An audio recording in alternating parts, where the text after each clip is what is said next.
제가 오늘 영상을 준비하기 전에 고민을 정말 많이 했는데요. 치과 의사들 입장에서는 좋아할 이유가 없는 영상이기 때문입니다. 하지만 요즘 저희 치과에 오시는 분들의 라미네이트를 보면서 오늘 영상을 꼭 찍어야겠다 다짐했습니다. 왜냐고요? 바로 이런 이유 때문입니다.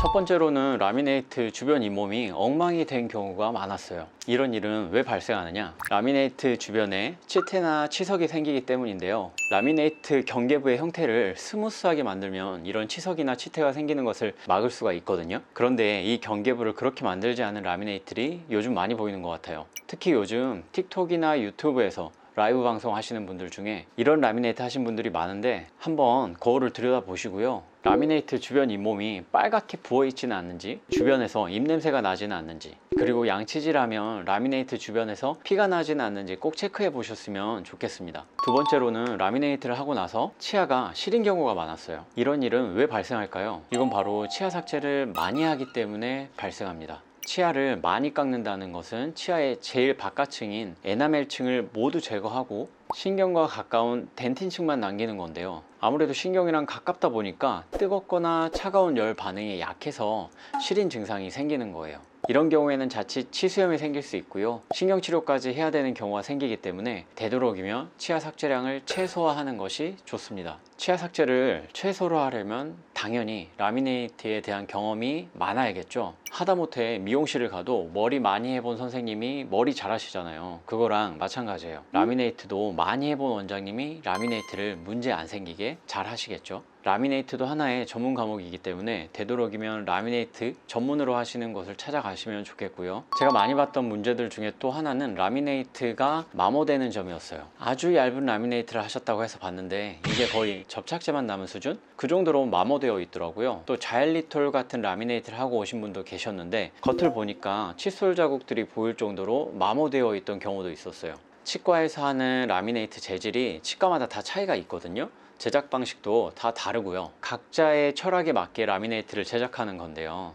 아마도 마모가 지나치게 잘 되는 그런 재료를 써서 제작한 게 아닌가 약간 합리적인 의심이 들었어요. 이런 라미네이트 같은 심리치료는 보이는 게 정말 중요하기 때문에 하는 거잖아요. 이걸 통해서 자존감도 올리고 자신 있게 웃고 싶어서 하는 거잖아요. 그런데 마모가 돼서 울퉁불퉁하게 보인다고 하면 오히려 웃고 싶어도 못 웃게 되는 거죠. 그래서 재료 자체를 최대한 자연치에 가까운 재료로 만들고 자연치와 거의 동일한 수준으로 회복시켜주는 치료를 해야겠죠. 그래서 오늘은 이렇게 치료 안 받고 싶은 분들에게 이런 치과는 피해라, 이런 정보를 좀 알려드릴게요. 첫 번째, 라미네이트만 중점적으로 하는 치과가 아닌 곳입니다. 라미네이트를 해본 적이 없거나 경험이 적거나 라미네이트를 중점적으로 하지 않는 치과는 솔직히 말씀드려서 피하는 게 좋아요. 왜냐면 라미네이트는 좀 레어한 진료이기 때문에 치과 의사 경력이 50년 있다고 해도 단 한 번도 안 해봤을 수도 있는 진료거든요. 환자분 입장에서는 당연히 집 근처 치과가 좋겠죠.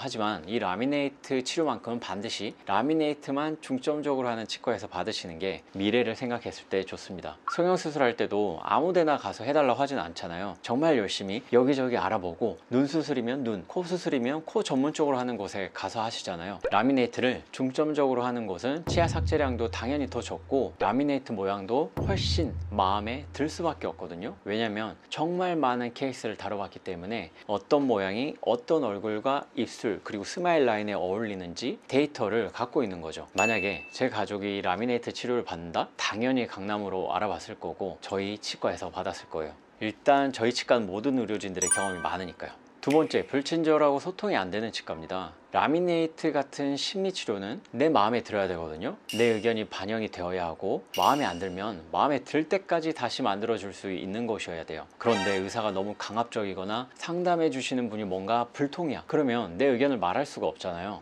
나는 앞니가 더 반듯했으면 좋겠고 송곳니도 둥글었으면 좋겠어. 아니야, 나는 앞니가 동그랬으면 좋겠고 송곳니는 더 날카롭게 만들고 싶어. 이런 다양한 의견들이 있을 수 있거든요. 내가 라미네이트를 하려고 마음먹은 이유가 있잖아요. 연예인 누구의 치아가 너무 예뻐서 그렇게 되고 싶다던가 하는 이유가 있고, 이런 부분에 대해서 치과랑 충분히 소통이 돼야 내가 원하는 치아를 만들 수가 있는 건데, 그게 안 되는 곳에서는 내 마음에 드는 치아가 나오기가 어렵죠.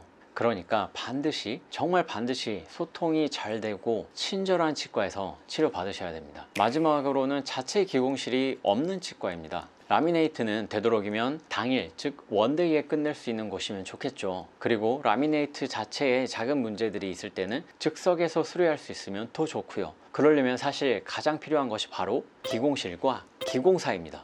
라미네이트를 전문적으로 다루고 제작하는 기공실이 있다는 것은 그만큼 라미네이트 제작에 대한 경험이 많은 곳일 가능성이 높고요. 그곳에서 일하는 라미네이트 전문 기공사, 영어로는 세라미스트라고 하는 분들이 있다면 그 치과는 좀 믿을만 하다, 이렇게 생각하셔도 좋습니다. 블랑시 치과는 블랑시 랩이라는 자체 기공소가 있고요. 외부에서도 라미네이트 기공 의뢰를 받아 제작해 드릴 정도로 규모가 크기 때문에 당연히 믿을만 하겠죠. 대신에 저희는 일반 라미네이트와는 좀 차별화된 블랑시라는 상품을 갖고 있고요. 일정 수준의 교육을 수료한 치과에만 공급을 하고 있기 때문에 이런 부분을 참고해 주셔도 좋을 것 같습니다.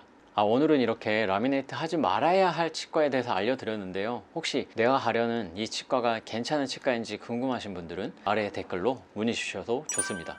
영상 시청해 주셔서 감사합니다.